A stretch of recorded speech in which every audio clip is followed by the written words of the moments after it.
por tu bondad infinita, porque has sido fiel, Señor, siempre. Has sido bueno por todas las generaciones y en todos los tiempos tú permaneces siendo bueno. Gracias te damos por ese amor inigualable, por tu fidelidad. Gracias por tu palabra. Gracias por esa gracia maravillosa que nos has dado a entender. Gracias por tu justicia.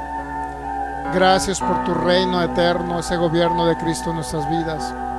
Gracias por la renovación del entendimiento, porque hoy nos alimentamos y comemos de Cristo, para que sea transformada esta alma y pueda verse el carácter de Cristo manifestado en cada creyente. Te damos gracias, Espíritu Santo, porque glorificas a Cristo siempre, porque siempre glorificas a Cristo, nos enseñas a Cristo, nos alimentas de Cristo, nos enseñas aquello que había estado oculto por siglos y edades, pero ahora nos ha sido revelado por ti, Espíritu Santo, que estás y habitas en nosotros, porque todo lo escudriñas aún lo profundo de Dios. Gracias porque tenemos la mente de Cristo, esa mente en el nombre de Cristo Jesús totalmente operativa en esta noche, para que poder entender aquello que es a lo mejor incomprensible para la mente humana, para el razonamiento humano, pero podemos entenderlo por la mente de Cristo que ya portamos. Derribamos todo argumento mental que se levante contra el conocimiento tuyo, Señor, de tu palabra, y llevamos todo pensamiento cautivo. Fortalezas son derribadas con ese pensamiento cautivo a la obediencia tuya, tu palabra, Cristo Jesús. Gracias, precioso Rey, por todo lo que nos has dado por añadidura para poder vivir sobre la tierra una vida abundante. Gracias por la sanidad de nuestros cuerpos y por la larga vida, en el nombre de Cristo Jesús. Gracias porque tú nos enseñas, Señor, esta noche. Eres tú, usa nuestras vidas para poder expresarte, y tú te expreses a través de nosotros con esa mente de Cristo, y seas tú hablando en nuestras vidas, Señor, ministrándonos, ayudándonos a comprender aquello que no podemos comprender, porque anhelamos esa formación de Cristo cada día. Anhelamos ser conformados a esa imagen gloriosa y anhelamos expresar tu semejanza aquí en la tierra, Señor. Gracias te damos. Amoldamos este pensamiento a tu palabra, amoldamos este pensamiento a la mente de Cristo. Gracias, Señor, en esta noche. Gracias por este fin de año que ya está a punto de terminar, Señor, porque todo el año nos ayudaste, porque todo el año estuviste con nosotros, porque todo el año pudimos ver esa manifestación gloriosa de esa victoria que ya tenemos en Cristo Jesús. Gracias, precioso Rey. Amén. Muy bien, pues son todos bienvenidos los que estamos acá reunidos. Y bienvenidos cada persona también que se va a conectar, se está conectando a través de estos medios de comunicación, o nos va a ver de manera diferida a través de la página Fe y Poder Guadalajara y Palabra de Fe y Gracia Jalisco. Son todos bienvenidos.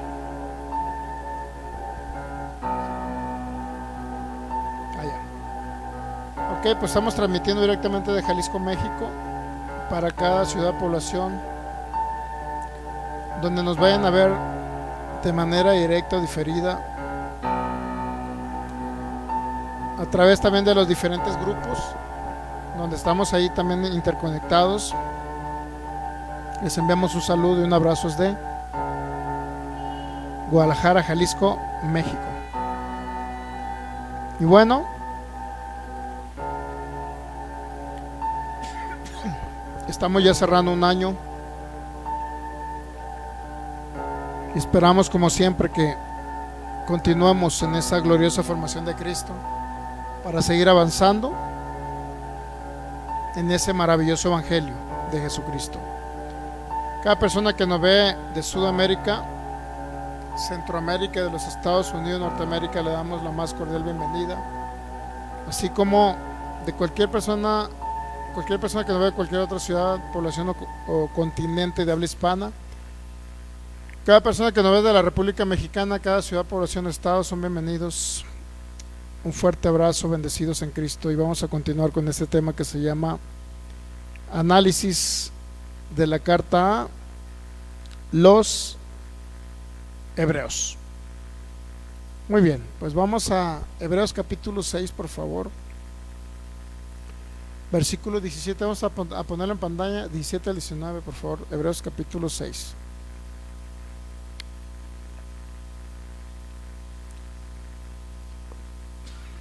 Hebreos 6, 17 al 19. Voy a estar poniéndolos ahí en pantalla para que usted pueda.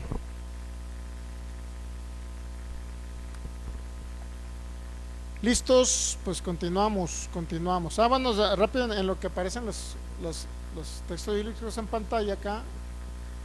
Les informo que igual 2025 vamos a continuar. Cuando terminemos el tema, no sé si vamos a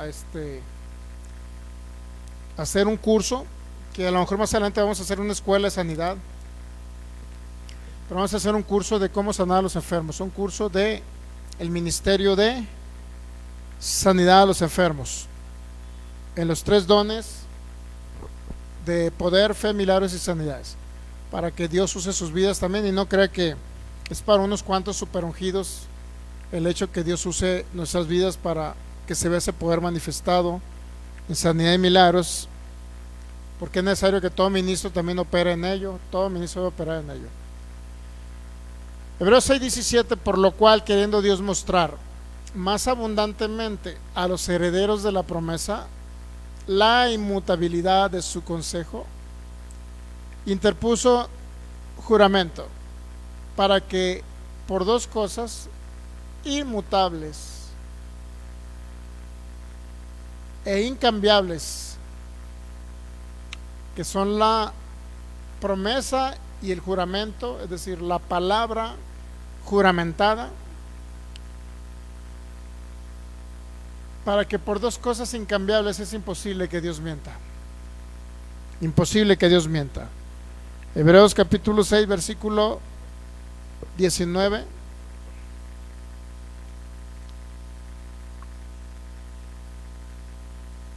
La cual tenemos como segura y firme ancla del alma y que penetra hasta dentro del velo, donde Jesús entró por nosotros como precursor, como primero.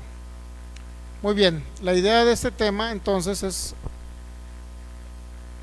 poder comprender, en primer lugar, qué es la firme ancla que va a traer a todo creyente. Firme ancla, estamos diciendo que usted está asegurado en algo o en alguien, que es Cristo. Pero ¿cómo vamos a estar asegurados en alguien que es Cristo si no entendemos algunos pasajes, pues a veces oscuros?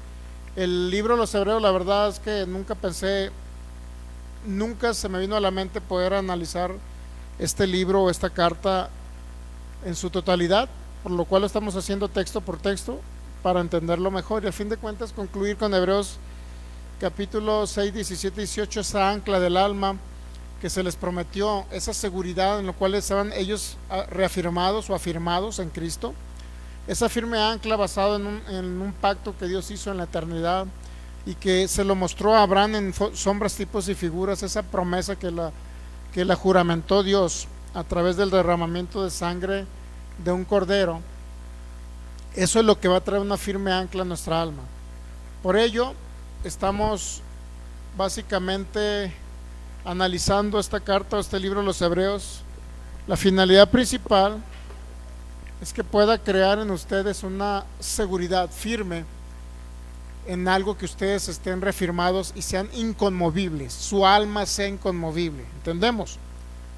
En otras palabras, para poder ser más que vencedores tenemos que entender estos principios y sobre todo, bueno, pues nos lleva obviamente a analizar los pasajes todavía más oscuros del libro de los Hebreos, o que muchas personas no los han entendido, o yo no los entendía antes tampoco por obviedad, donde se ha creído que pues estaba el autor de los Hebreos condenando a los hebreos en una palabra de exhortación de Hebreos capítulo 10, Ok, entonces vamos a analizar el capítulo 7.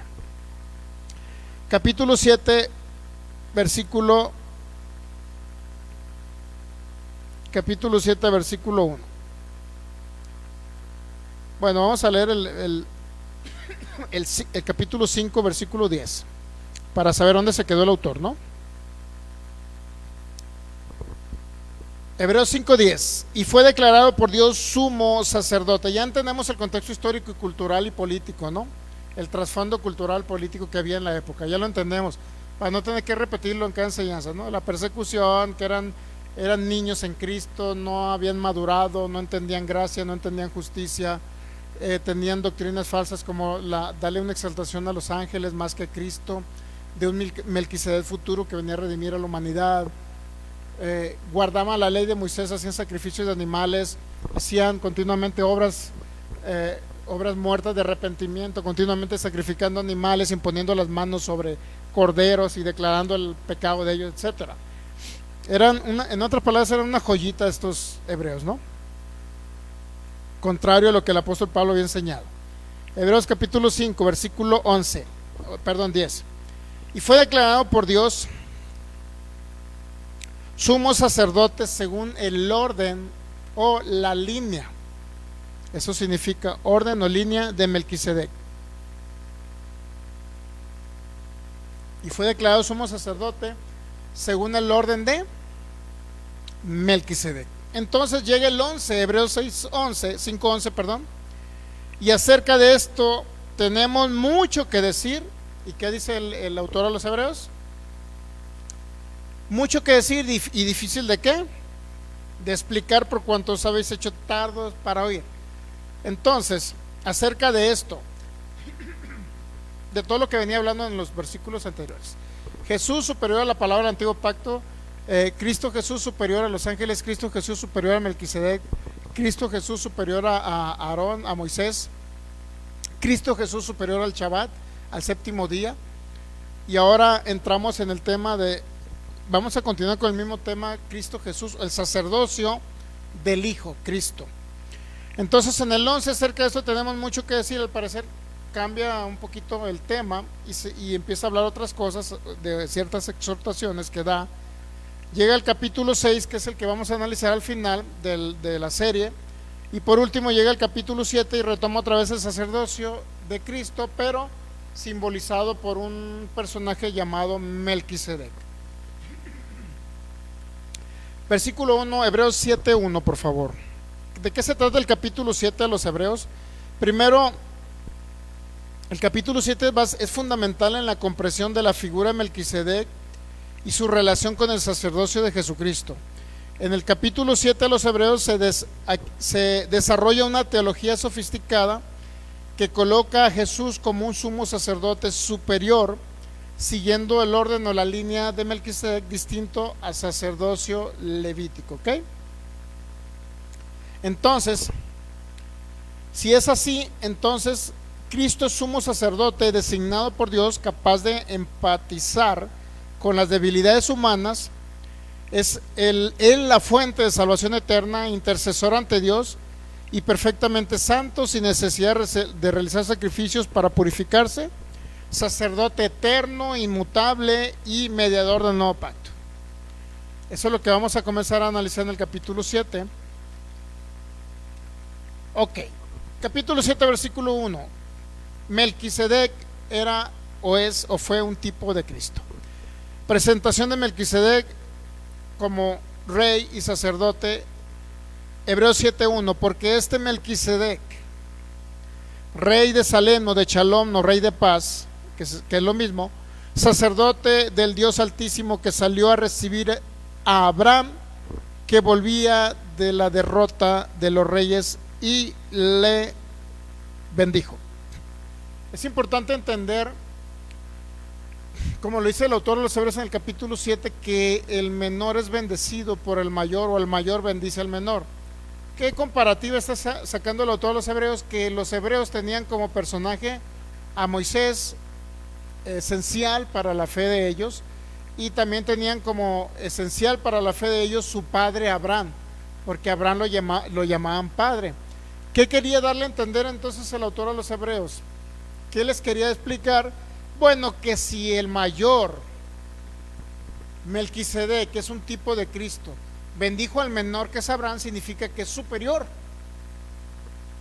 Lo cual lleva a una conclusión, que si los hebreos tenían a Abraham como su padre, como aquel ídolo que ellos, alguien que idolatraban porque era el padre de la fe, era el padre de ellos, entonces ahora el autor de los hebreos les pone a alguien superior, como diciendo, no comiencen a poner su mirada en los hombres, sino comencemos a poner la mirada en el autor y consumador de la fe, Cristo Jesús. Entonces aquí literalmente el mayor bendijo al menor, es decir, Melquisedec a Abraham, lo cual simboliza a Melquisedec como un tipo, sombra de Jesucristo.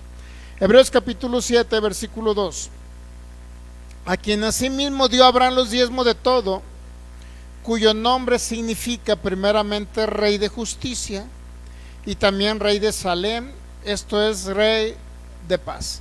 Aquí el objetivo del versículo 2 del autor no trata de establecer una doctrina en el nuevo pacto para demostrar que los diezmos son del nuevo pacto. No es el objetivo del autor, ¿sabía? En otras palabras, no trató de formular una doctrina de los diezmos en el nuevo pacto. ¿Qué es lo que quiso entender el autor de los hebreos? Que a través de los diezmos ejemplificar a alguien que era superior a Abraham. De tal manera que si Abraham le dio los diezmos a Melquisedec, era porque Melquisedec era superior a él. ¿Estamos de acuerdo? O sea, realmente el autor de los hebreos quería ejemplificar a través de los diezmos quién era superior, Melquisedec o Abraham.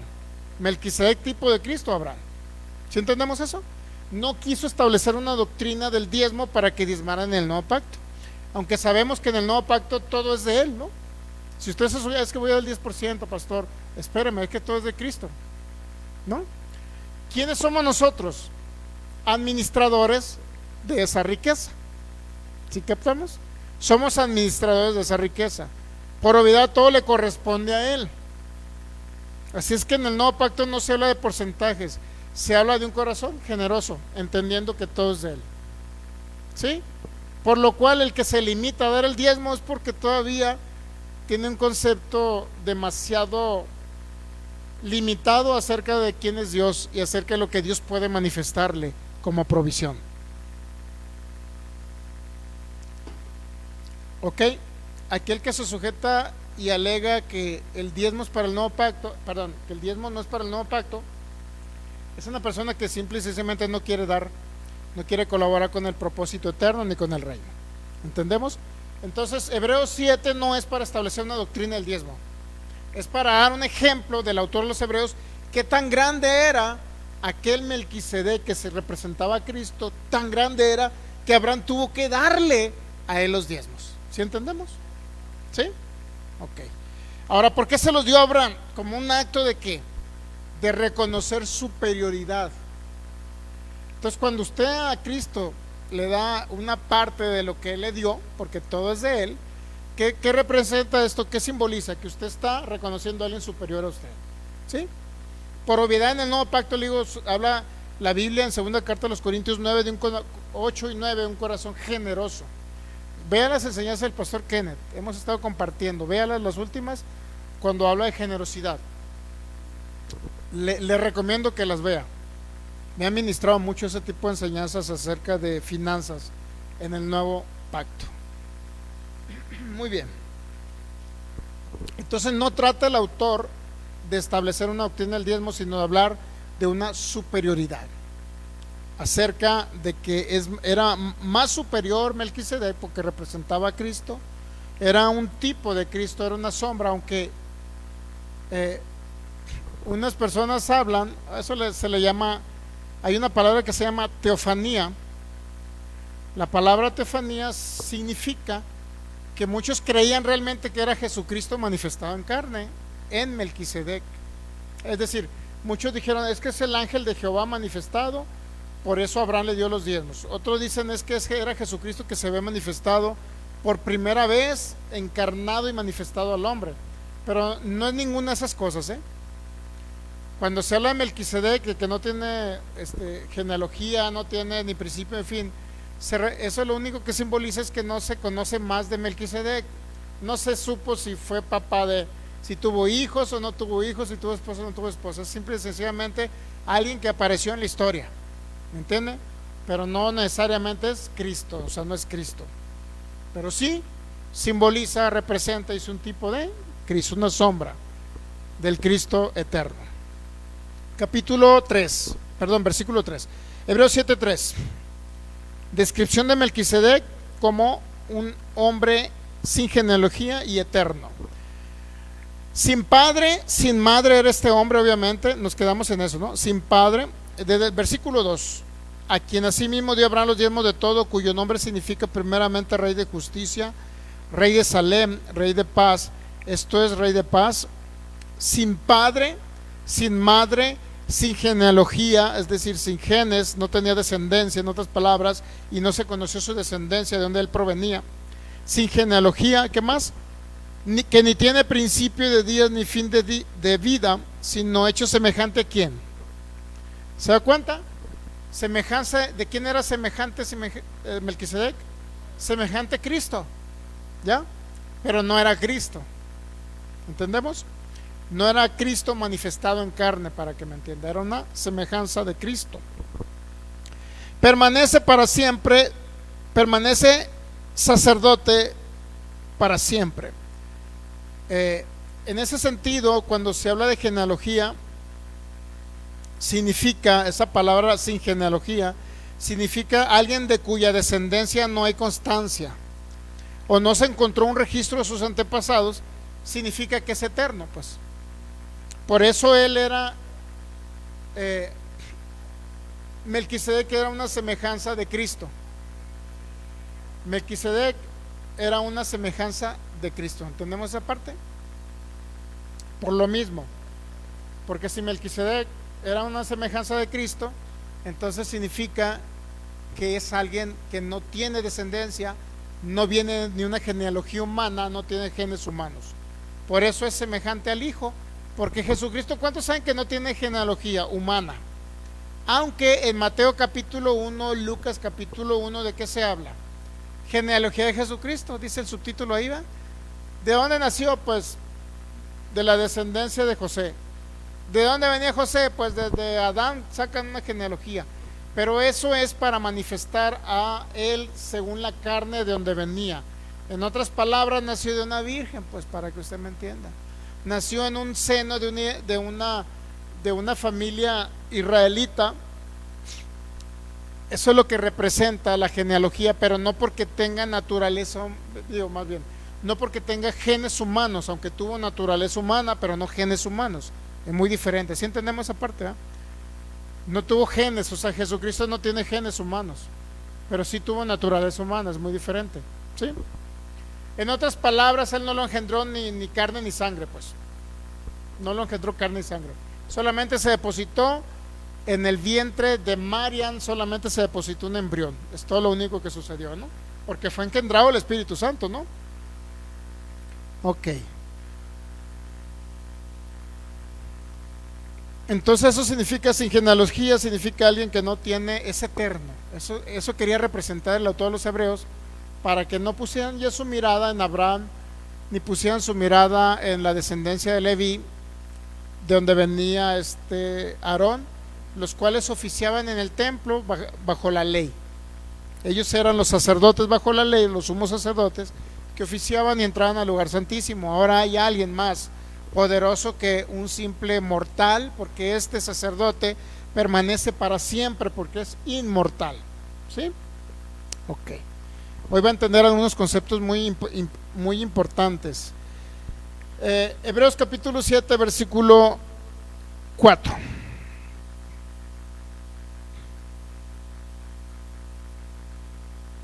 ¿Vistos? Hebreos capítulo 7, versículo 4. Ok, pues saludamos a los que están conectados. Nando Guadalupe, que nos ve ya de Chicago, Illinois, dice buenas noches, bendiciones y saludos.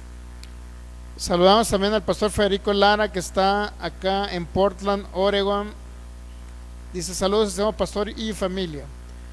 También a Dianita que nos envía saludos y bendiciones. Muy bien, Dianita, saludos hasta Gilotlán de los Membrillos. Ok, entonces Hebreos capítulo 7 versículo 4, ahí nos quedamos, ¿sale? ¿Cuál es la idea de analizar el libro de los Hebreos? De que entendamos la firme ancla y entendamos el sermón expositivo, que es uno de los más grandes que existen fuera de las cartas del apóstol Pablo, porque yo entiendo que no fue Pablo, ¿no? Que es un autor de segunda generación, y por muchas cosas, ¿no? Porque habla de un Melquisedec, porque habla de otras cuestiones que no habla el apóstol Pablo.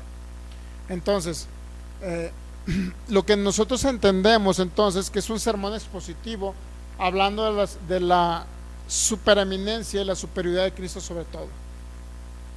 Cuando habla de estos sermones positivos, para tratar de, es una forma retórica de convencer, o para convencer, una exposición retórica para convencer a la audiencia de los hebreos, para que los que no creían en Jesucristo comenzaran a creer y fuesen salvos. Dos, para los que creían en Jesucristo y en cierta manera los llevaran al tribunal, al problema que había, o estuviesen combinando ley con gracia y todas sacrificaran animales, pues tuvieran una firme convicción, una firmeza que el ancla, lo que reafirma, lo que pone a un barco como estable e inconmovible, que no lo mueva el mar, no lo muevan las olas ni el viento, es simple y sencillamente entender lo que Dios hizo desde antes de la eternidad. Fue una promesa y una palabra que Él dio, y se la dio a Abraham, entendiendo que eso fue antes de Abraham, pero Abraham le da por primera vez esa palabra, y no nada más eso, sino que la juramenta diciendo: este es el pacto, ¿ok? Entonces este es el pacto eterno que yo he hecho, y en eso tenemos una seguridad, y ese pacto era la venida de Jesucristo a la tierra, ¿ok? Y quería dar una firmeza, una segura ancla, una firme ancla en el alma, una seguridad, plenamente convencidos ahora que si andaban combinando ley con gracia, andaban sacrificando animales para continuamente arrepentirse, hacer esas obras muertas de arrepentimiento, o sea, ya no lo hicieran. Los que no eran creyentes se convencieran de que Cristo es el Señor y nacieran de nuevo y fueran salvos, y los que eran creyentes, o sea, los que no eran creyentes y los que eran creyentes, pues tuvieron una firme ancla del alma, que la única vida, el único Señor y el único sacerdote, aquel que vino a la tierra para realizar el sacrificio perfecto, era Jesucristo. ¿Entendemos? Y la verdad es que el libro de los Hebreos se ha malinterpretado mucho, y la verdad, les soy sincero, para mí se me complicó entenderlo, o sea, no fue fácil.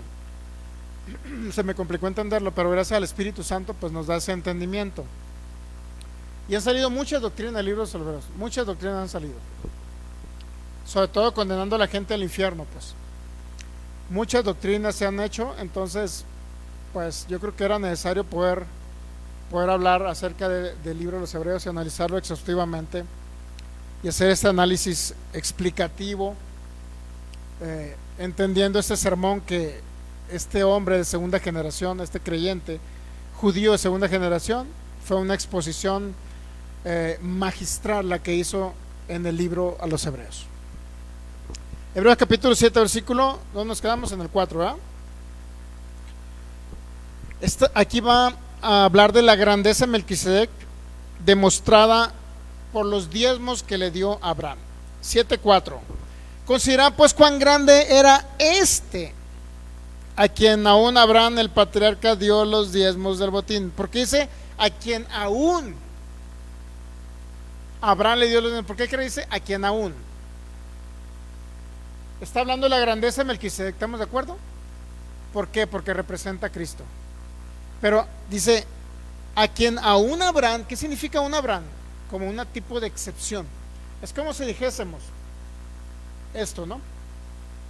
El presidente de la República Mexicana, por decirlo así, va y sirve, y se convirtió a Cristo, y va y sirve al pastor de una congregación cristiana. ¿Entendemos? Y resulta que es el ujier de la entrada de la congregación. Es muy parecido, sí. En otras palabras, es como si dijeran que era un personaje tan grande Abraham, que aún él tuvo que dar los diezmos a este hombre que era más grande que Abraham, es decir, Melquisedec. ¿Sí entendimos Sí, como un acto de humildad, pero diciendo aún Abraham, como diciendo el más grande era Abraham, pues en ese tiempo a quien los judíos tenían como más grande. Por eso aún Abraham, ¿qué significa? Que era más grande que Abraham la persona. Que Abraham y sí es cierto, se tuvo que humillar ante esa grandeza, porque para los judíos el mayor era Abraham, ¿entendemos? El mayor era Abraham. Ellos decían, mi padre es Abraham, nuestro padre es Abraham, nosotros somos descendientes de Abraham. Era lo más grande Abraham para los judíos, ¿ok? Por eso era más grande Cristo. Por eso dice, aún Abraham tuvo que hacer eso. Significa que si Abraham lo hizo, ¿por qué ustedes, judíos israelitas, ahorita tienen que sacrificar animalitos para hacer obras de arrepentimiento obras muertas, y tener que ir a arrepentirse y confesar los pecados y poniéndole las manos a ese corderito que van a sacrificar, como si Cristo no hubiese hecho nada por ustedes, como si Cristo no fuera importante? Tan importante era que estaba representado en Melquisedec, y aún Abraham, que usted lo tienen como padre, fue ante ese Melquisedec y le dio los diezmos. ¿Entendemos la manera de expresión del autor a los hebreos? Trataba de convencer, ¿ok? Por medio de este tipo de técnicas de retórica, así se le llama, para convencer a la audiencia. Muy bien, entonces seguimos. 7:4, ¿verdad? 7:5. Ciertamente los que de entre los hijos de Leví reciben el sacerdocio tienen mandamiento de tomar del pueblo los diezmos según la ley, es decir, de sus hermanos, aunque estos también hayan salido de los lomos ¿de quién? De Abraham. Pero aquel cuya genealogía no es contada de entre ellos, tomó de Abraham los diezmos y bendijo el que tenía las promesas.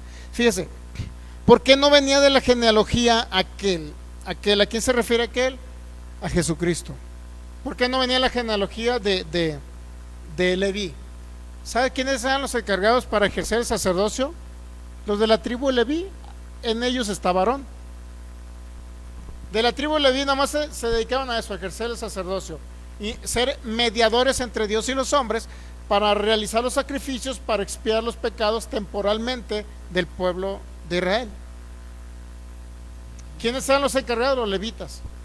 ¿Pero qué creen? Jesucristo no viene de la tribu de Leví, ¿sí sabía?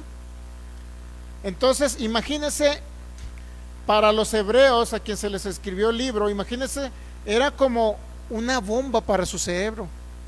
Decirles cómo Jesucristo es sumo sacerdote, si para ser sumo sacerdote tiene que venir de la tribu de Leví, porque ellos era lo que entendían, lo que conocían, en lo que estaban adoctrinados en el entendimiento de la ley de Moisés, que todo sacerdote tiene que venir de la tribu de Leví, si no, no es sacerdote.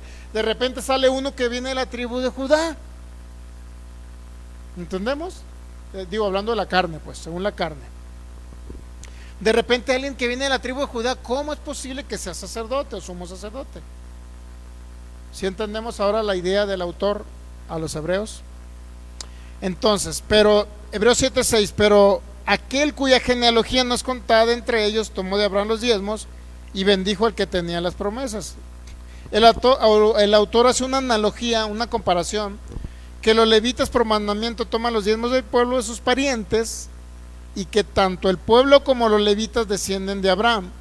Pero este Melquisedec, que no es pariente, toma los diezmos de Abraham para dar a entender que es superior, y lo podemos ver en el versículo 7. Versículo 7, Hebreos 7:7 dice, sin discusión alguna. ¿Qué significa sin discusión alguna? No acepto que me aleguen que es superior Aarón o que es superior el sacerdocio levítico. No acepto que me aleguen eso. No hay discusión al respecto. No hay una polémica en que si es cierto que a lo mejor los sacerdotes levíticos son mayores que este Melquisedec. No hay una discusión. O sea, no es permitible una discusión. Y sin discusión alguna dice, el menor es bendecido por ¿quién? ¿Quién era el menor aquí? Abraham. Pero Abraham era el de las promesas, hermano. Imagínense un judío, Abraham es nuestro padre porque es el que se le dio la promesa de que habría una descendencia en Abraham. ¿Entendemos? Imagínense esa expresión del autor de los Hebreos. Resulta que Abraham no es el más grande, hay alguien más grande. Por eso el menor es bendecido por el mayor, y ese mayor es ¿quién? Melquisedec, ¿qué? Es un tipo a semejanza del Hijo, Jesucristo.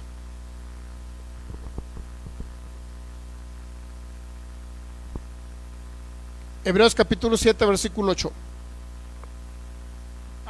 Habla de un contraste entre el sacerdocio mortal de Leví y la eternidad del sacerdote según Melquisedec. Hebreos 7, 8. Y aquí ciertamente reciben los diezmos hombres mortales. ¿Quiénes? Los levitas, ¿no? De la descendencia de Leví, porque ellos eran los encargados de tomar los diezmos del pueblo.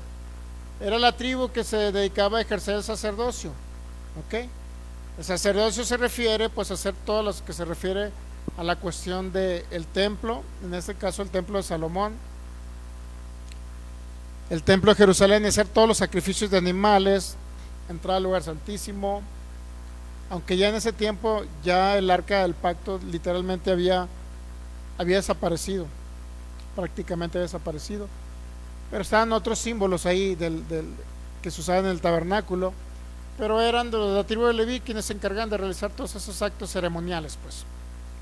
¿Entienden? Y aquí ciertamente reciben los diezmos hombres mortales, levitas, pero allí uno de quien se da testimonio de que vive, es decir, no de alguien que perece, no de alguien que perece. ¿Por qué habla de esto? Porque los descendencias de Leví continuamente estaban cambiando de sacerdotes, ¿sí sabía? Unos porque otros porque colgaban los tenis adentro del lugar santísimo y tenían que jalarlo cuando ya la campanita no se movía porque ya había caído muerto el filigonio. Y si cayó muerto, pues hay que jalarlo para sacarlo del lugar santísimo, porque no pueden entrar porque caían muertos cada persona que entraba, si no se santificaba y no se purificaba. ¿Entienden? O sea, hace una gran diferencia entre un sacerdocio mortal, porque lo realizaban hombres mortales y era temporalmente. Moría ese sacerdote y ¿qué cree? El siguiente sacerdote de la tribu Leví también tenía que hacer esa labor de sacerdote, mediador entre Dios y los hombres. ¿Sí entendemos esa parte? Bueno, entonces hace el autor concluye aquí, dice, cuando dice en esta parte, en el Hebreos 7:10, Hebreos 7:9, y por decirlo así, en Abraham pagó el diezmo también Leví, que recibe los diezmos, es decir, Leví recibe los diezmos, pero ¿qué cree? Leví estaba en los lomos de Abraham entregando los diezmos a este hombre grande. ¿Sí entendemos esa parte o no? Se lo voy a explicar. ¿Qué está diciendo el autor de los Hebreos? Si ustedes creen que el sacerdocio es de la tribu de Leví, pues yo quiero decirles que Leví estaba en Abraham aún humillándose ante ese más grande que se llama Melquisedec. ¿Entendemos? ¿Por qué no es una doctrina de diezmos Hebreos 7? ¿Por qué no es una doctrina de diezmos? Porque está hablando de la grandeza de Cristo, de ese Melquisedec, esa sombra de Cristo Melquisedec, referente a ¿qué? A la descendencia de los sacerdotes levíticos. Es superior ese sacerdocio, porque es inmutable y es para siempre. ¿Sí? Y aquí hombres mortales, ¿qué dice? Hebreos 7:8, y aún ciertamente reciben los diezmos hombres mortales, significa que no permanecen para siempre. Continuamente cuando se moría un sacerdote levítico, hay el siguiente, órale, hay que sustituirlo. Y cuando se moría el siguiente hay que sustituirlo. Era una continuamente muerte de sacerdotes y hay que sustituirlos. 7:9, Hebreos 7:9, por decirlo así, en Abraham pagó el diezmo también Leví, que recibe los diezmos, porque aún estaba en los lomos de su padre cuando Melquisedec le salió, ¿quién? Al encuentro. Aquí se debe de notar que el autor de Hebreos ve la ley como una serie de regulaciones y sacrificios y sacerdocio para el mantenimiento de una relación de Dios o Israel con Dios, ¿no? Y concluye el autor que Leví pagó el diezmo a Melquisedec cuando Abraham diezmó, pero tan grande era este Melquisedec, es decir, Cristo, que aún Leví diezmó representado por Abraham. Por ello es la superioridad del sacerdocio de Cristo sobre el sacerdocio de la tribu de Leví. En otras palabras, utilizó el diezmo para ejemplificar a alguien superior, a Abraham y a Leví. A Abraham y a los sacerdotes que venían de la tribu de Leví. ¿Y utilizó qué? Un símbolo, utilizó lo que se hacía en aquella época, el diezmo. Pero no vino a establecer una doctrina que tienes que diezmar porque diezmó Abraham. No viene a decir eso a todos los hebreos. ¿Entendemos? En el nuevo pacto todo es de él. En el nuevo pacto el 10% no es de él, todo es de él. Y él se lo da para que usted lo administre. Y si usted es un agradecido y una persona generosa, no va a dar el 10, va a dar más del 10. ¿Entendemos? Y no le estoy pidiendo que esté dando a esta congregación, ¿no? Para que no piense que yo estoy hablando de esta enseñanza para que usted dé más dinero y no, olvídese. Ya próximamente no vamos a ocupar que nadie dé ni un solo peso. El dinero va a salir directamente de ese reino glorioso de nuestro Señor Jesucristo.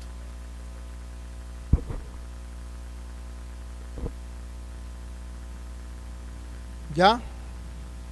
¿Sí estamos entendiendo lo que se refiere al otro?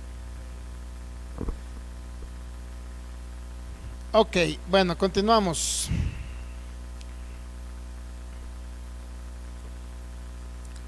Hebreos capítulo 7, versículo.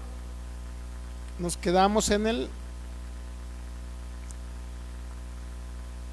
7:11 ahora. Vamos al 11. ¿Habría una necesidad entonces de un sacerdote mayor, mejor y superior? Más allá del sacerdocio levítico. ¿Habría necesidad? Hebreos 7:11.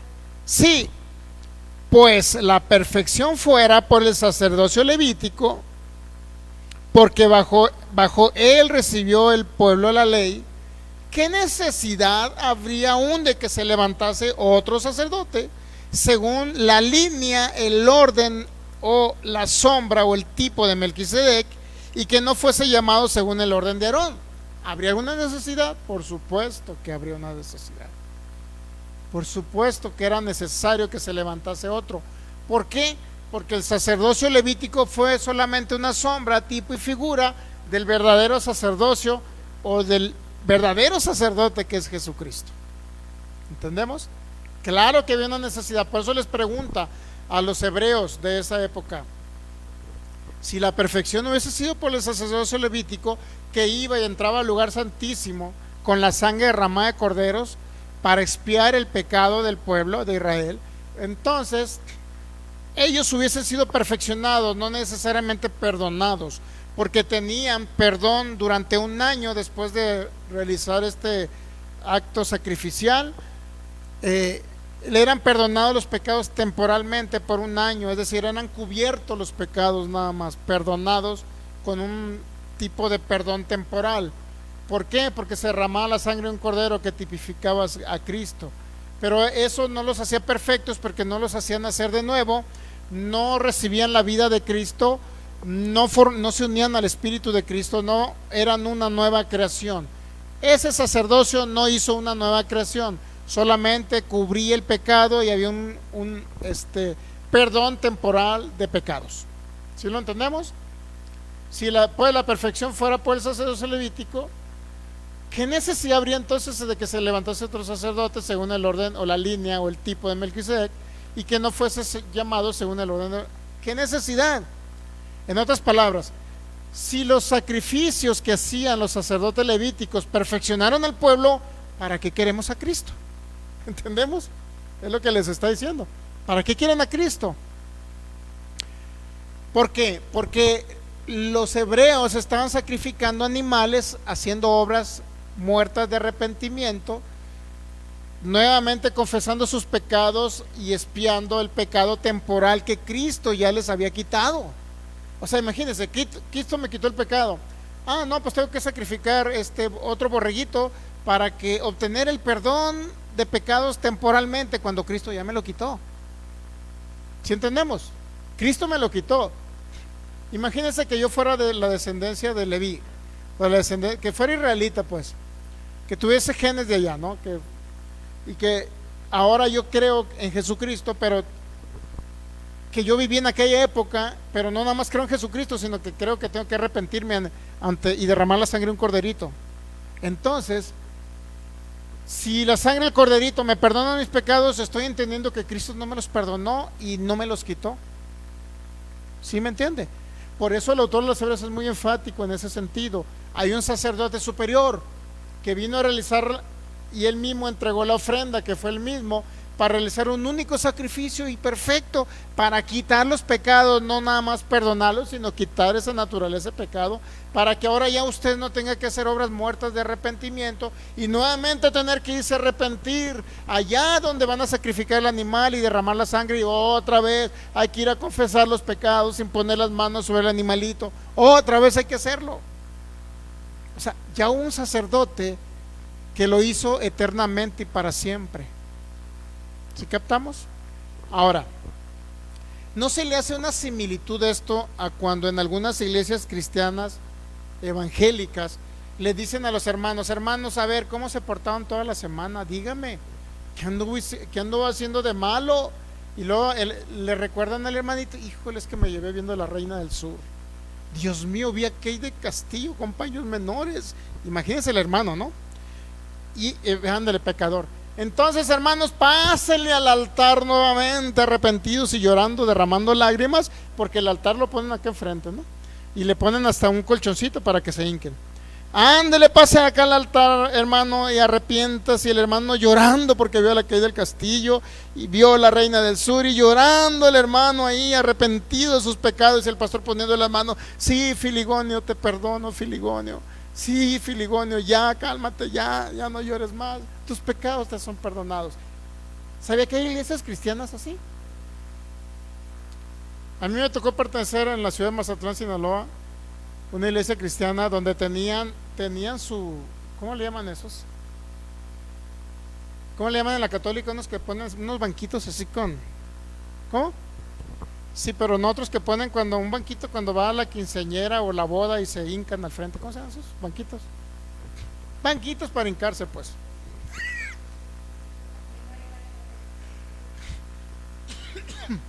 Esos banquitos, pues tenía en la parte de enfrente todo, le construyeron un altar al frente donde van los músicos, y ahí pusieron todo un altar donde él se inclinara así y pusiera sus rodillas, y luego hasta se los acoginaron ahí con cojines para que se hincaran los hermanos. Y cada domingo tenían que pasar en esas obras muertas, esas obras de arrepentimiento muertas, otra vez a confesar que en la semana se llevaron viendo a la Kay del Castillo.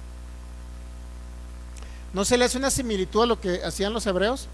Los hebreos continuamente, después de que creyeron en Jesucristo, hacían lo mismo. Nuevamente hay que sacrificar un cordero, nuevamente hay que arrepentirnos y confesar los pecados sobre el corderito, porque él tiene que llevar mis pecados. Espérame, ese corderito era una sombra, tipo y figura. Cristo ya los llevó. Él cargó el pecado tuyo, esa naturaleza de pecado ya la cargó él. No tienes por qué otra vez hacer esa obra de arrepentimiento, obras muertas de arrepentimiento. ¿Entendemos? Era el mismo caso de los israelitas, y ahorita en la actualidad una parte de la iglesia cristiana lo está haciendo. ¿Se ha dado cuenta? La incongruencia. Entonces ahora se preguntará usted, ¿no vivirán bajo la ley esas personas que pasan al frente a arrepentirse? ¿No estarán viviendo bajo la ley? Claro, viven bajo la ley. Es el mismo caso de los hebreos, muy parecido a los hebreos. La diferencia es que no sacrifican un corderito y lo hacen en carne asada.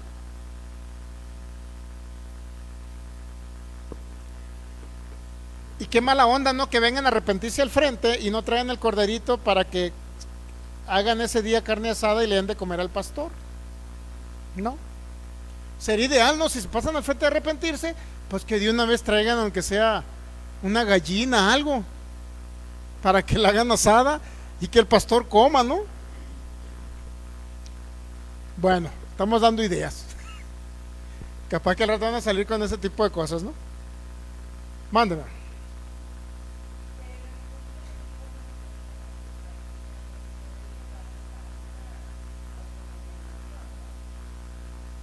Exactamente, es condenación. Llevarlos a decirle que no han tenido el perdón eterno de pecados y que todavía siguen siendo pecadores, como si todavía tuvieran naturaleza pecaminosa. Exactamente, eso es condenación. Por eso el autor a los Hebreos les habla exactamente de la manera en que ellos entendieran que ya son libres por Cristo Jesús, porque les quitó el pecado, la naturaleza, y no tienen por qué andar haciendo otra vez. O sea, ¿para qué recordar el sacerdocio levítico y realizar el sacerdocio levítico cuando ya tenemos un sumo sacerdote que hizo un sacrificio perfecto? ¿Mande? Que nos ha traído libertad, porque ya no somos pecadores por naturaleza, o sea, ya estamos libres de pecado. Que pienses cosas cochambrosas a la gente, pues es otro rollo, ¿no? Ese es otro rollo. Eso requiere formación de Cristo, renovación del entendimiento, transformación del alma. Es diferente. Hebreos capítulo 7, versículo, nos quedamos en el 12, ¿verdad? O en el 11, no, nos quedamos en el 11, ¿no? Si pues la perfección fuese por el sacerdocio levítico, porque bajo él recibió el pueblo la ley, ¿qué necesidad habría aún de que se levantase otro sacerdote según el orden de Melquisedec y no fuese llamado según el orden de Aarón? O sea, si realmente ustedes, hebreos, siguen haciendo sacrificios de animales para obtener el perdón temporal de pecados, entonces para ustedes es como si Cristo no hubiese venido, pues. Habría una necesidad de otro sacerdote si la ley, si el sacrificio levítico del sacerdocio levítico de animalitos proveyó perfección. Entonces, ¿para qué queríamos a Cristo? ¿Para qué quieren a Cristo? Pero como Cristo proveyó perfección, entonces ¿para qué quieran el sacerdocio levítico? Es lo que les está diciendo el autor. ¿Sí entendemos la idea o no? ¿Sí entendemos? ¿Qué quiere decir también el autor? Pues que el sacerdote bajo la ley era débil, era insuficiente, era débil, insuficiente y era temporal. Y una sombra del verdadero sacerdote que es Jesucristo. Hebreos capítulo 7, versículo 12. Hebreos capítulo 7, versículo 12. Porque cambiado el sacerdocio, mire, fíjese lo que dice, bien trascendental, ¿no? Porque esto era como una bomba. Era como una bomba, ¿no? Algo así, una bomba en la mente, ¿no? Porque cambiado el sacerdocio, necesario es que haya también cambio de ¿qué? Impresionante, ¿no? Entonces aquí el autor de los Hebreos principalmente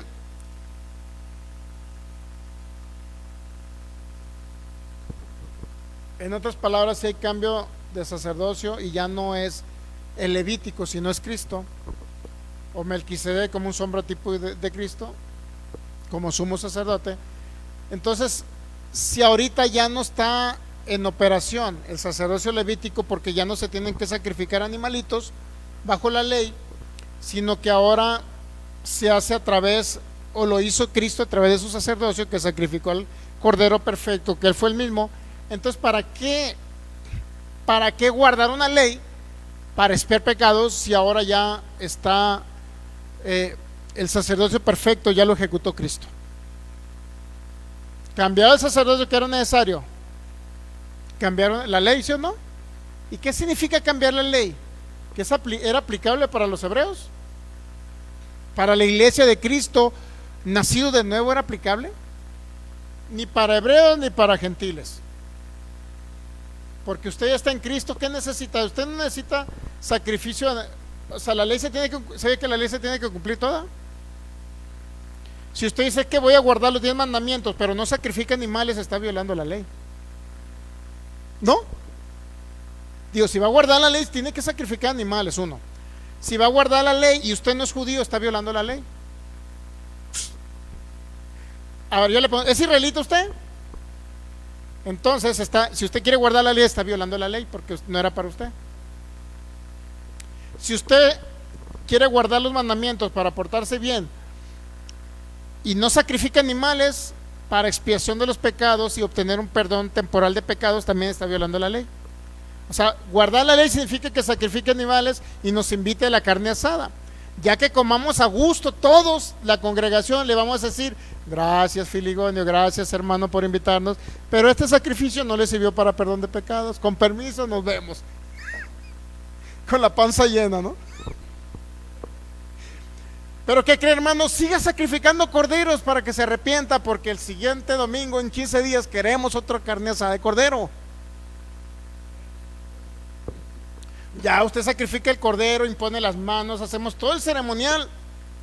Y cuando usted ya se creyó perdonado, asamos el cordero, nos los comemos a gusto. Y al final, que estemos todos llenos con la panza hasta donde ya no dé, con tortillas de harina y salsa mexicana y un rico guacamole, le diríamos: hermano, este sacrificio no le sirvió. Pero ¿qué cree? A lo mejor dentro de 15 días el siguiente cordero pudiera funcionarle, pero ese no funcionó porque ya hay uno solo que hizo Jesucristo. Y así nos lo vamos a llevar comiendo carne asada de borreguito todo el año. Pero ¿qué cree? Le vamos a recordar siempre lo mismo al final de que estemos con la panza llena, que ese sacrificio no sirvió, hay que seguir con el siguiente. Porque uno solo, que fue el sacrificio de Jesucristo, ¿estamos de acuerdo? Uno solo y para siempre. La ley no nada más es guardar una parte, no nada más guardar las cosas morales, hay que guardar toda la ley. Ceremoniales también, es el sacrificio de animales, sacrificiales, no nada más morales. ¿Ya entendemos eso? Dice Santiago: si alguno ofende en un punto, se hace culpable de todos o ninguno. ¿Estamos de acuerdo? Hay que guardarlos todos, no nada más uno. Hebreos capítulo 7, versículo, nos quedamos en el 12. Porque cambiado el sacerdocio es necesario haya también cambio de ley, ya que el sacerdocio de Cristo no se ejecuta con la ley de Moisés, ¿sabía? No se ejecuta con la ley de Moisés. Y si existiera la ley, no tendría ningún sentido que Cristo se haya constituido como tal. Si existiera la ley ahorita, en aplicabilidad, en su totalidad completa, no nada más leyes morales, sino también ceremoniales, las ceremonias que ellos hacían, sacrificiales y todo eso. Si existiera la ley para cumplirse en su totalidad, entonces no tiene ningún sentido que Cristo sea constituido como sumo sacerdote, no tendría ningún sentido. ¿Sí entendemos? Ningún sentido tendría. Pero por eso Cristo ministra en el verdadero tabernáculo, el celestial, no el de la ley, que perdió su aplicabilidad. El autor les dice: porque los hebreos seguían oficiando según la ley, sacrificando animales. Por eso tiene que decirle esto. Cambió el sacerdocio, es necesario que haya también cambio de ley. Y si cambia la ley, ya no sacrifican animales. Y si no sacrifican animales, pues ya no necesitan un perdón temporal de pecados, porque ya hubo un perdón eterno, y no nada más un perdón, sino que les quitó esa naturaleza de pecado. Por lo cual, si ya no soy pecador, ¿para qué necesito que se sacrifique un animal para perdonar mi pecado si ya se me quitó el pecado? La nueva creación no peca, ¿sabía? ¿Sabía que como nueva creación nunca ha pecado usted como nueva criatura? Pero en el año 1983 que se convirtió, un minuto antes usted era digno de castigo. Un minuto después jamás pecó desde ese momento, porque el espíritu recreado, renacido con la naturaleza divina, no peca. No peca. Por lo cual usted nunca ha pecado. ¿Para qué quiere perdón de pecados temporal? ¿Para qué quiere arrepentirse si usted no peca? Pastor, pero es que pienso continuamente en la Reina del Sur. Bueno, renueve el entendimiento, transforme el alma, comiendo y alimentándose de Cristo. Es la única solución para que Cristo se exprese a través de su alma, y entonces comience los pensamientos a ser los pensamientos de Cristo y no los pensamientos de la carne, los designios de la carne que le llamó el apóstol Pablo en Romanos capítulo 8. ¿Entendemos?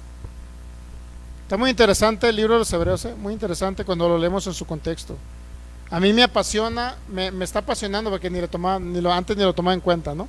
Pero ahora que lo estoy estudiando me apasiona porque habla de la superioridad de Cristo. Me da una firme convicción en mi alma, en el alma, y una seguridad de lo que el Señor hizo por mí.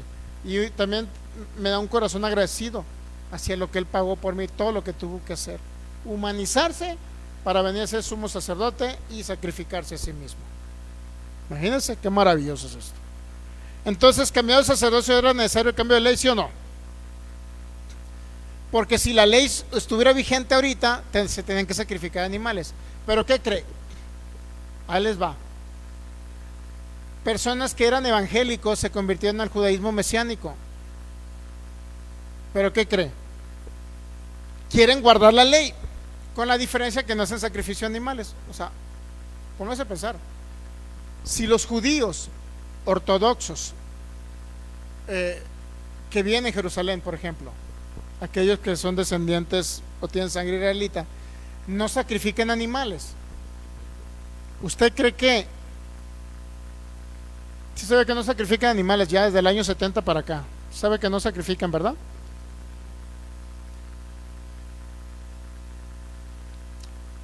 Ya no se sacrifican animales, ni los judíos lo hacen. El problema es que la ley se tiene que cumplir toda. Ese es el asunto.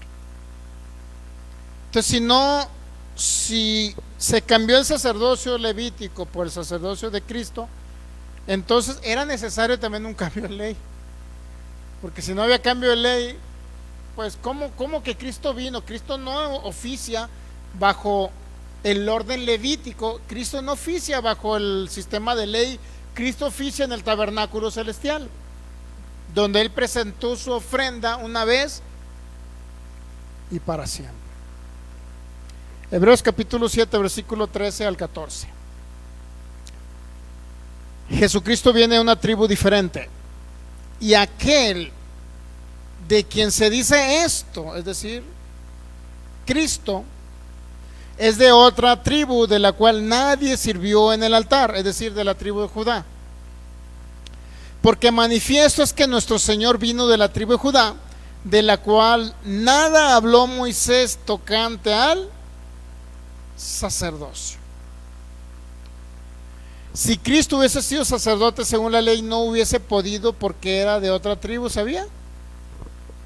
¿Sabía que aunque Jesucristo hubiera querido ser sacerdote según la ley, no podía? ¿Por qué cree que nunca ofició sacrificios de animales Cristo? Sus padres sí. Recuerda que al octavo día llevaron unas tórtolas y no sé qué cuando lo circuncidaron, algo así, o lo presentaron. Sí recuerdo, ¿eh? ¿Qué presentaron los padres del Señor Jesucristo? Padres, no me refiero a genes, sino padres donde Él depositó un embrión dentro de un vientre de Miriam o Mariam, y el esposo de ella, ¿quién era? Josefo. Ok. Muy bien, entonces no importaba entonces en lo que a Dios respecta, no importaba la genealogía humana de donde viniera ese sacerdote, ¿sabía? No importaba. Que soy de la tribu Leví, soy especial porque yo vengo de aquellos sacerdotes que realizaban el sacrificio de animales y el sacerdocio levítico. ¿Y qué dice Dios? No me importa, hijo. O sea, no le importó si era de la tribu de Judá. ¿Y de dónde viene de la tribu de Judá? ¿Con quién anduvo Judá? ¿Sabe con quién anduvo Judá o no sabe? Hermano, ¿con quién anduvo Judá? ¿Se acuerda que se fue a una tierra y se encontró a alguien ahí que de no muy buena reputación, etcétera? Bueno, el caso es que no le importaba la genealogía humana, no le importaba a Dios. Si viene de la tribu de Leví, no me importa. Si viene de la tribu de Benjamín, no importa. Si viene de la tribu de cualquier otra tribu, de Rubén, no importa. ¿Qué importa? ¿Qué importa? Eso no importaba la descendencia humana de donde venía este sacerdote. Por eso lo sacó de donde, de Judá. ¿Por qué no importaba eso? ¿Qué era lo que importaba realmente? La genealogía divina, de donde Cristo iba a venir a encarnarse. Es decir, Dios su Padre lo envió a la tierra para que se humanizara, se encarnara en el vientre de una mujer, y en ese vientre viniera a la tierra a realizar ¿qué? El ministerio, el propósito eterno del Padre era enviar a su Hijo para que su Hijo fuera el sumo sacerdote, y fuera la ofrenda perfecta, para con eso que quitar la naturaleza divina y empezar a ¿qué? A ser hijos de Dios aquí en la tierra, una nueva creación, la cual manifestara al Padre aquí en la tierra después de Cristo. ¿Entendemos? Así, ese es el propósito eterno del Padre. Es la voluntad amorosa del Padre de darse a conocer a través, por medio de su Hijo, porque fue el mediador y ahora lo hace en esa mediación que hizo el Hijo de crear o hacer una nueva creación, que es la iglesia, el cuerpo de Cristo. Ahora a través de la iglesia venirse a manifestar aquí en la tierra con la finalidad de que todo sea reunido en Cristo, Cristo sea el todo y en todos. Así es sencillo. Entonces, ¿le importaba a él la genealogía humana? No, sino la genealogía divina. Por eso es, Melquisedec era semejante al Hijo. ¿Por qué? Porque no tenía genealogía humana, sin principio de días ni fin de días, hecho semejante al Hijo de Dios. Es decir, en otras palabras, de Melquisedec no sabemos de dónde viene Melquisedec, porque la Biblia no habla de descendientes de él. No sabemos, ni sabemos quiénes eran los padres de Melquisedec. Lo único que sabemos es que apareció ese personaje ahí en cierto tiempo en la tierra para representar y hacer la función de un sacerdote, o representar a un sacerdote que iba a venir en un futuro a manifestarse, Cristo. ¿Se ha dado cuenta? Mentalidad israelita. Para ellos eran más importantes la tribu de Leví, porque era la que realizaba los oficios de sacrificio en el sacerdocio, donde intermediaba el hombre con Dios. Para los israelitas del primer siglo tenían eso en mente, porque creían en Jesucristo, pero no dejaban los sacrificios. Ahora el autor de los Hebreos tiene que quitarle la idea que ya hubo un sacrificio perfecto, que ya hubo un sacerdote perfecto que hizo el sacrificio perfecto, para que ahora no nada más perdonar, sino quitar el pecado, y ya no había necesidad de regresar al sacerdocio levítico para seguir haciendo sacrificios continuamente. No hay necesidad ya. ¿Entendemos? ¿Entendemos esa parte? En otras palabras, le está diciendo, pero qué necesidad, hombre, que vuelvan a hacer sacrificios. ¿Qué necesidad? ¿Para qué tanto problema, pues? ¿Entiendes? Habló mejor Juan Gabriel que los hebreos, ¿no?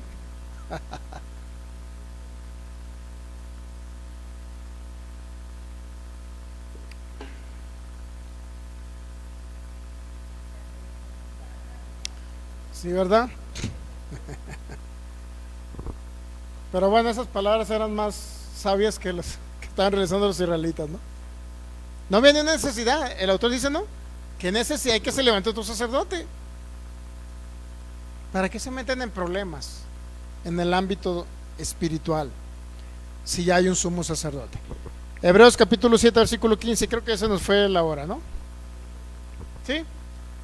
Hebreos 7, 15, ya vamos a terminar con esta última parte, y luego vamos a continuar, porque Hebreos capítulo 7 tiene, creo que 28. Hebreos 7 tiene 28 versículos, y la idea es terminarlos entre hoy y el domingo. ¿Okay?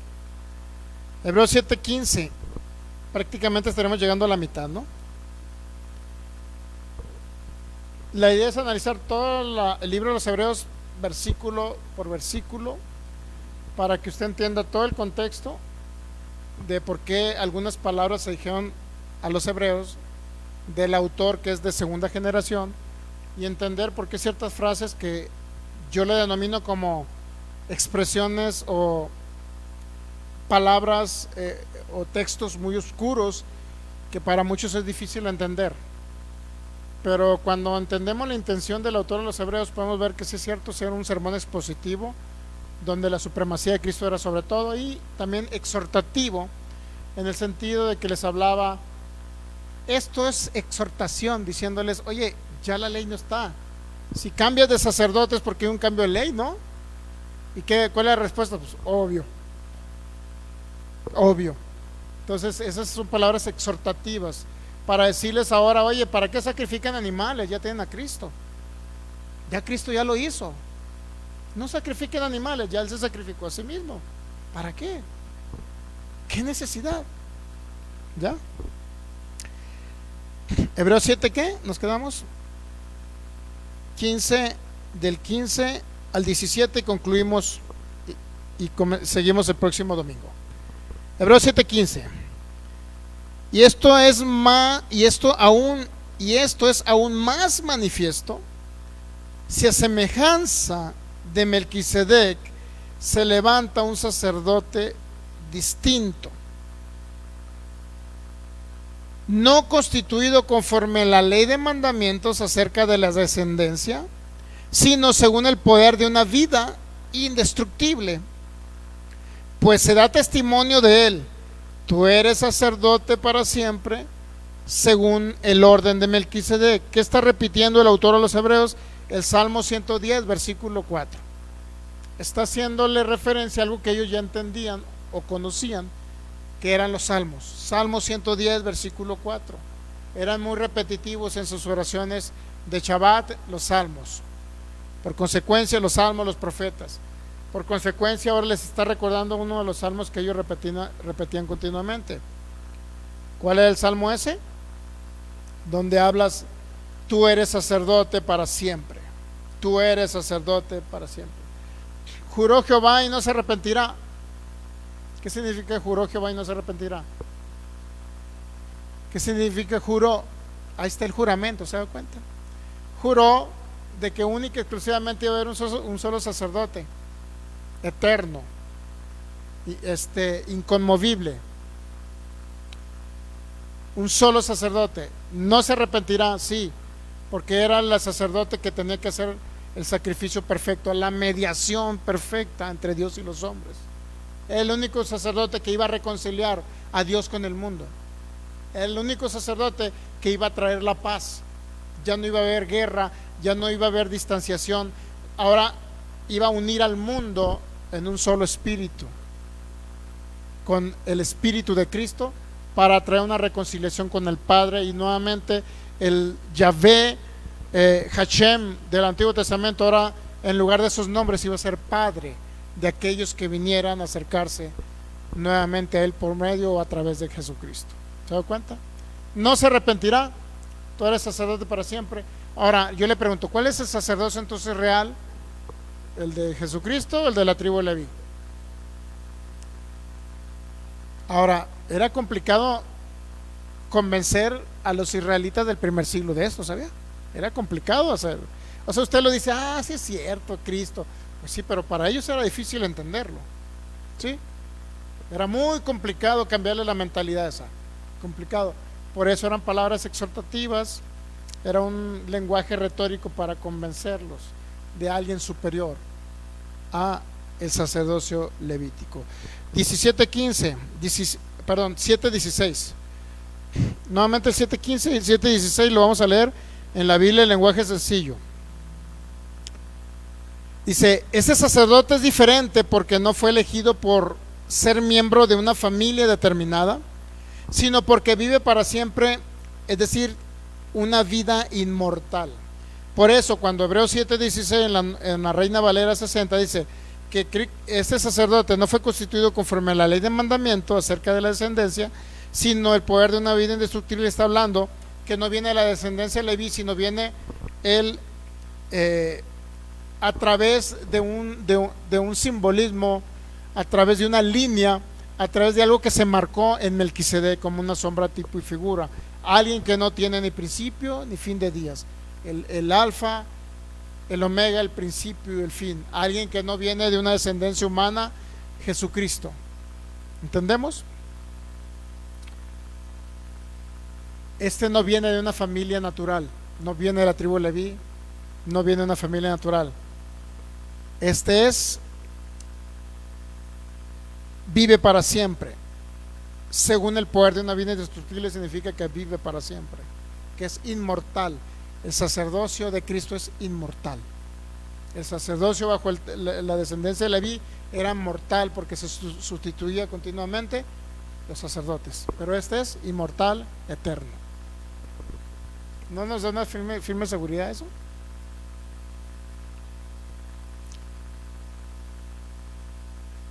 Esa de una vida indestructible se entiende mejor como una referencia a la resurrección de Jesús y su exaltación celestial. Él actuó claramente como sumo sacerdote del nuevo pacto sobre la tierra cuando se ofreció como sacrificio perfecto por nuestros pecados. A diferencia entre el sacerdocio temporal, mortal, levítico, con el sacerdote eterno, inmortal y para siempre, ofició lo eterno de presentar al Cordero eterno y fue un sacrificio único y para siempre. Así de sencillo, único y para siempre. Por eso en la mentalidad judía del primer siglo, complicado entender esto, porque el libro de los Hebreos era dirigido a personas que sacrificaban animalitos bajo el sacerdocio levítico antes del año 70. Después del año 70 se destruyó el templo de Jerusalén por el gobernador Tito, dirigido por, en esa época creo que era Vespasiano, no recuerdo el gobernador en sí, no recuerdo si era el César, era Vespasiano, no recuerdo, pero en ese tiempo se destruyó el templo de Jerusalén. Entonces, al destruirse el templo de Jerusalén, muchos judíos huyeron, ya no necesariamente eran cristianos, pero en la persecución de Nerón todas estas personas lo vivieron. Por eso había palabras de consuelo y hablándoles de que la firme ancla para no desmayar en el tiempo de la prueba.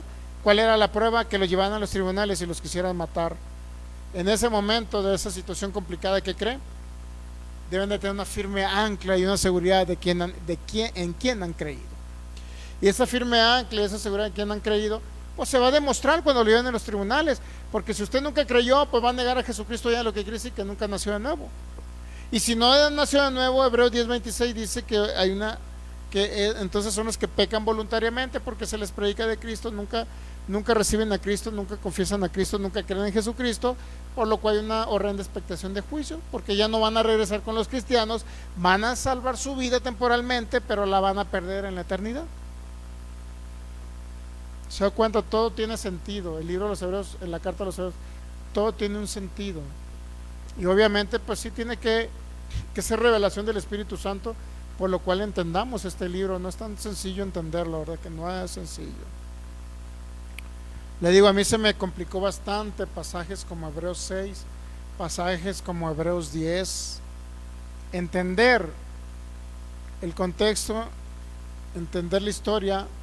El Espíritu Santo me dio un mayor entendimiento acerca de ciertos pasajes oscuros donde se han malinterpretado por causa de, pues primero porque no hubo un análisis acerca del contexto y el trasfondo histórico, cultural y político que está viviendo el pueblo de Israel. Pongámonos de pies y démosle gracias al Señor. Gracias te damos, Cristo maravilloso y eterno. Gracias por este tiempo y la oportunidad de poder conocerte aún más, poder entender la superioridad tuya respecto a la palabra del antiguo pacto, la superioridad tuya respecto a los ángeles, la superioridad tuya respecto a Moisés, la superioridad tuya respecto al Shabbat o séptimo día, la superioridad tuya respecto al sacerdocio levítico, la superioridad tuya respecto al sacerdocio de Aarón, porque tú eres superior a todo, Cristo. Gracias. Eso nos crea una seguridad y les dio una seguridad a los hebreos que estaban en persecución. Sabemos que ellos estaban a punto de ya no seguir creyendo en ti, Señor, porque se los llevaban a los tribunales y porque para algunos era mejor ir al tribunal y negarte ante el tribunal, pisotear tu sangre y hacer afrenta al Espíritu de gracia, porque aún no habían creído en ti. Para ellos era mejor conservar su vida en lo natural, su vida en el cuerpo. Pero aún ellos, Señor, en esas circunstancias, entendemos ahora que el autor de los Hebreos lo único que quería darles era una seguridad y firmeza de que en ti, Cristo maravilloso, ellos pueden disfrutar de una eternidad aquí en la tierra, una eternidad después de la tierra, porque sabemos que tú eres fiel como sumo sacerdote. Eres inmutable, incambiable y eterno. Nunca podrá compararse tu sacerdocio con el sacerdocio de Leví, donde oficiaban bajo la ley, Señor, porque ahora tú no nada más perdonaste el pecado de la humanidad, sino también lo quitaste. Y en ese sacerdocio continuamente nos estás mostrando, en tu obra perfecta, a través del Espíritu Santo nos estás mostrando todo aquello que tú pagaste para intermediar entre Dios y los hombres y hacer una reconciliación perfecta, hacer una nueva creación que porten la vida del Espíritu, que porten tu Espíritu y que estén unidos a ti, Señor, y que jamás se separen de ti. Gracias por la oportunidad que nos das de aprender más y de ser entendidos en esta verdad presente y gloriosa que eres tú, Cristo, en nosotros. Gracias por la vida. Gracias porque tú eres nuestro todo. Gracias te damos, maravilloso Rey, sacerdote del Dios Altísimo. Y tienes un sacerdocio eterno e incambiable, superior a todo. Eres tú, Cristo. Por eso te alabamos y te adoramos en esta noche. No hay nada más grande que tú. Gracias te damos. Gracias por este tiempo y la oportunidad de cerrar este año manifestando tu gracia y tú manifestando tu gloria a través de nosotros aquí en la tierra, Señor. Gracias porque tienes cuidado de tus hijos.